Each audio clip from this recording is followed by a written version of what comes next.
El tema del compostaje. Nosotros lo que hacemos al final es imitar lo mismo que ocurre en la naturaleza. Nosotros vamos al monte o lo que sea y no se ven las hojas acumuladas de millones de años que tenga esa masa vegetal, ¿no? ¿Qué va ocurriendo? Que esas hojas se van descomponiendo y forman la primera capa del suelo, que es lo que se conoce como el humus. Que muchas veces la gente confunde cuando hablamos de humus, el humus tierra con el humus de lombriz. Son cosas diferentes, ¿vale? Una cosa es el humus de lombriz, que no deja más que de ser su excremento como tal, ese estiércol de lombriz, y otra cosa es el humus del suelo, que es eso, esa primera capa que tiene pues como unos 20-25 centímetros de grosor, y que es una capa que es la más rica en nutrientes, porque toda la materia orgánica que se va descomponiendo se almacena ahí. Y según va lloviendo, esos nutrientes se van filtrando y las raíces los van absorbiendo. ¿Qué es lo que hacemos nosotros? Imitar lo que ocurre en la naturaleza. Lo único que lo acotamos a una zona que puede ser un montón, no hace falta ni siquiera tener un recipiente como tal. Se pueden poner 4 picas de madera, o sea, de madera o de hierro, malla gallinera alrededor y meterlo dentro, por sujetarlo y por acotarlo un poco, pero no porque sea necesario. Con composteras hechas con madera, que a mí personalmente son las que más me gustan, hechas con palés, que luego lo hablemos porque a mí son las que más, de hecho en mi casa las dos que tengo son así, o las que venden estas de plástico, que a mí me parecen las peores, porque no me gustan nada por el sistema de ventilación que tiene y demás. Una vez que nosotros tenemos nuestro sitio para compostar, arrancamos el compostaje. ¿Y cómo lo vamos a hacer? Pues tenemos que pensar en nuestra masa de compost como si fuera una milhoja, un montón de capas, ¿vale? Capas en las que vamos a ir alternando material seco y material húmedo. ¿Qué consideramos material seco? ¿Qué pensáis que va a ser el material seco? La madera.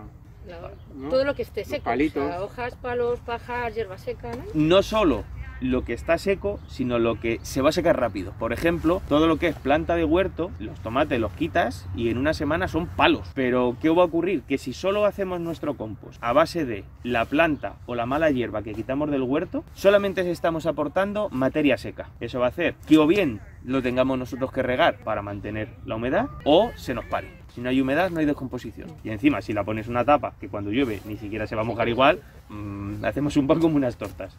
Entonces, arrancamos nuestro montón de compost poniendo ramas, poniendo palos que creen una capa como muy porosa, muy aireada en el fondo de la compostera. Y luego empezamos a echar material húmedo. ¿Qué va a ser el material húmedo? Frutos que se hayan estropeado en el huerto, que no lleguen a estar pochos, ¿vale? Pero sí que se hayan dado un golpe, que se hayan rajado, lo que sea, lo echamos. Todo lo que podamos traer de casa, hojas de verdura que quitamos de las lechugas de fuera que están mal, peladuras de fruta, todo eso, perfecto. Eso sería lo que aporta la humedad, y la materia seca, desde la hojarasca, ramas, palos que nos encontremos en el suelo, limpiar y demás, y la misma planta, del huerto de invierno al huerto del verano, o al revés, que vayamos cambiando, todo eso, material seco. ¿Cuánto ocupa cada capa? Capas como de unos 25-30 centímetros más o menos. Entonces, capa de seco, capa de húmedo, capa de seco, capa de húmedo. ¿Por qué creéis que vamos alternándolo y no lo echamos todo mezclado? Ya la capa húmeda ya la definiste, ya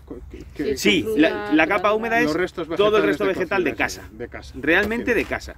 De casa. De aquí, pues yo qué sé, vamos a sacar lechugas y resulta que están comidas por los caracoles. Pues eso pues sería materia húmeda. O no están comidas por los caracoles, pero las hojas de fuera, que están peor, las quitamos, porque tiene mucha cantidad de humedad. Pero todos los restos vegetales de casa, la fruta, todo eso que viene empapado, que de hecho cuando lo traes viene tal, perfecto. Eso es la materia húmeda. Estamos 20 centímetros. Menos cítricos. No, y de hecho vosotros encima estáis en una tierra de pinar. En vuestro compost no haría falta, no sería de hecho bueno, que echaseis cítricos. Entonces vuestro suelo de por sí ya es ácido. Entonces lo bueno del compost es que yo puedo hacer un compost a medida. Ajá. Yo puedo hacer el compost, si tengo un suelo alcalino, lo puedo hacer ácido. Y si tengo un suelo que sea ácido, lo puedo alcalinizar, ¿vale? Solo con el compost. Entonces yo puedo regular el pH de mi suelo con la receta de compost que yo use. Entonces, vosotros echar cítricos no os conviene, porque si tenéis un suelo que es ácido y encima lo acidificáis más, porque hay una cantidad muy grande de cítricos, otra cosa es que un día haya alguien aquí, se come una naranja y eche la peladura. Eso no es un problema. Ya que hemos hablado de eso, ¿qué echamos y qué no echamos al compost? Pues restos de carne y pescados o no. Claro. Es por el olor, ¿no? Primero por el olor y segundo, si estamos diciendo que lo que hacemos es imitar a lo que ocurre en la naturaleza. Un pescado no va a venir. Un pescado no, pero un conejo sí se muere en el campo. Pero la cosa es, ¿en cuánta superficie se mueren cuántos animales? Y si los 100 que estáis aquí, cada vez que comáis carne o pescado, traéis los huesos o las raspas, entonces se convierte en un cubo de basura. Si lo comparamos con el compostaje a nivel ayuntamiento que se va a hacer, la extensión de las zonas de compostaje que se van a tener son muchísimo más grandes que 6 composteras que pongáis vosotros aquí para los 100. Entonces allí, por eso sí que se dice que se eche los restos de carne, los restos de pescado, porque a la hora de compostarlo van a ser superficies de terreno muy grandes. Pero si lo vamos a tener acotado en composteras pequeñas, es preferible todo lo que sea de origen animal, eliminarlo. Ajá. Excepto la cáscara de huevo. La cáscara de huevo es buenísima, bien machacadita, ¿vale? Para Ahí hacerla está. polvo, que se descomponga lo antes posible, y es calcio puro. No sé si os ha pasado con los tomates lo que se llama la peseta, la podredumbre apical, esa mancha que sale en el culo del tomate negra. Eso es por el Eso falta de calcio. Si empezamos a detectar eso, dos cosas. Una, vamos a hacer un aporte de calcio a nuestro bancal de los tomates, y dos, la rotación de cultivos. No podemos poner siempre en la misma zona los tomates, porque entonces agotan la cantidad de calcio que hay en ese bancal y nos quedamos sin calcio. Nosotros lo que intentamos es primero que seque, porque Ujú. si no, no los puedes machacar. Entonces cuando lo cascas y tal, lo dejas que seque. Sí. Y luego una vez que están secos, que seca rapidísimo, o sea, en un par de días, pero ya de sobra, sin machacarlo muy bien, porque si no se queda la cáscara entera y Eso como es. vaya uno dentro de otro todos juntos, eso no entonces Además no se rompen. Sí. Como estén enganchados unos Sí, con sí. otros, no parten. hay que machacarlo muy bien para que luego se pueda Eso descomponer. es. De hecho, una vez que lo tienes muy machacado, lo puedes esparcir en lo que son la zona de las tomateras. Alrededor de las tomateras puedes ir echándolo cuando ya es polvo, lo puedes ir echando porque se filtra, rápidamente se descompone y la planta lo asimila, o sea que es muy fácil de asimilar. Como medida rápida, si eso os pasara, regar con leche, ¿vale? Leche diluida con agua y la estás aportando también en el calcio que necesita. Entonces se puede incluso llegar a corregir si eso os apareciese. Cuando nosotros compostamos, los microorganismos que entran en juego son aeróbicos. ¿Qué quiere decir? Que consumen oxígeno. Si nosotros empezamos a echar materia húmeda y materia húmeda y materia húmeda y todo está lleno de materia húmeda, eso se empieza a compactar. Todos los líquidos que hay lo que hacen es que no circule el aire y entonces en vez de ser microorganismos aeróbicos aparecen los anaeróbicos. ¿Qué hacen esos? No consumen oxígeno y pudren. Y ahí es cuando aparecen los malos olores. Apestan. Cuando la gente dice, es que el compost huele mal, no estás haciendo compost, estás haciendo un montón de materia que se te pudre. El compost no huele mal, el compost además huele muy bien. Puede ser que si un día has hecho un plato en el que haya cebolla, cuando abras, nada más echarlo, va a oler a cebolla. Pero el compost cuando lo sacas, huele a monte, huele a tierra húmeda, huele a pasear por el campo. Ese es el olor que tiene que tener el compost. Si está bien hecho. Si está bien hecho. Cuando huele mal es porque lo estamos haciendo mal. ¿Se puede corregir el montón de compost que se empieza a pudrir?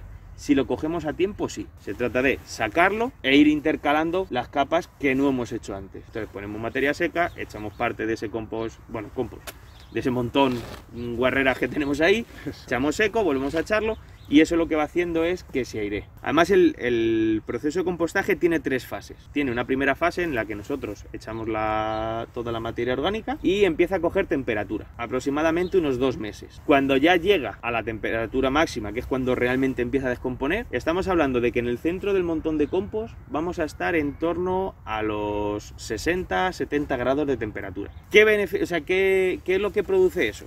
Lo primero, acelerar la descomposición de la materia orgánica. Y luego, matar todas las semillas que vayan, porque si quitamos malas hierbas, mucha gente dice, pero es que si quito la grama, luego va a tener semillas de grama. Depende si cuando tú quitas la grama ya es pigado y tiene las semillas. Si estás echando solamente lo que son las hojas, ahí no hay semilla que valga, pero si fueran semillas, a 70 grados no hay semilla que aguante. O sea que se podría compostar la grama. Pero la Sin raíz problema. de Nosotros la no- grama, eso vive dentro del compost. ¿eh? Y Por luego ahora se no lo reproduce. estamos Nosotros echando. no Claro. tenemos la grama. Pero ¿sabes por qué? Porque nosotros hemos llegado ya a 65 grados, es un Ujú. poco nuestro récord. Pero llegar a que suba la temperatura es muy complicado. No hay suficiente masa crítica. Claro. O sea, tú empiezas a una compostera y como no la llenes rápido, no le Eso da, es. o sea, va cogiendo un poco de temperatura, pero tú sigues echando materia fresca capa, pero no conseguimos. Ahora lo que hemos hecho es dividirlas en 2, es decir, en vez de ser de 1 metro cúbico, lo hemos Eso hecho de es. medio metro, para que poder llenarla antes, Antes. y todo esto. Pero aún así, echamos también algo de estiércol pisado de oveja Ujú. para acelerarlo también Para un poco, o acelerarlo. sea, para llegar a esa temperatura. Y aún así, las semillas de los tomates El tomate aguanta. nunca se- Claro, eso es lo que os iba a decir. Lo que es el centro de nuestra compostera sí que va a alcanzar esa temperatura, pero los laterales no. Si hay semillas que no queremos que se reproduzcan, véase la grama, vamos a intentar evitarlo. Plantas enfermas, 3/4 de lo mismo. Si resulta que las plantas que hemos echado con mildiu están en el centro del montón, el mildiu desaparece. Pero si se quedan a orillas, tenemos un problema, y es que nuestro montón de compost va a estar ya contaminado con esporas de mildiu. Por lo cual, cuando lo echemos, si no queremos que aparezca, encima nosotros lo estamos añadiendo. Vamos a intentar evitar echar lo que no queremos que salga. Plantas enfermas, mejor que no. Otro consejo es que tengáis, como bien has dicho, varias composteras. De manera que solo se llena una, cuando esa está llena, se empieza a llenar la otra. Si esta baja un poquito, se vuelve a llenar, se sigue llenando la segunda.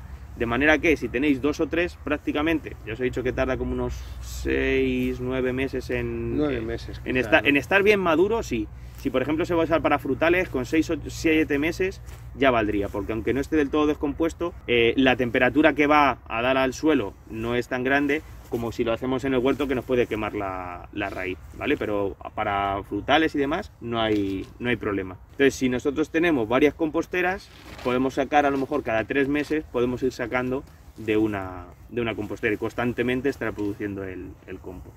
Pero sí que es verdad que mientras que sean semillas de planta hortícola, bueno, pues no hay mal que por bien no venga, pues nos sale una tomatera, pues si no en la época la arrancas, la dejas ahí mismo y ya está. Ese es todo el problema.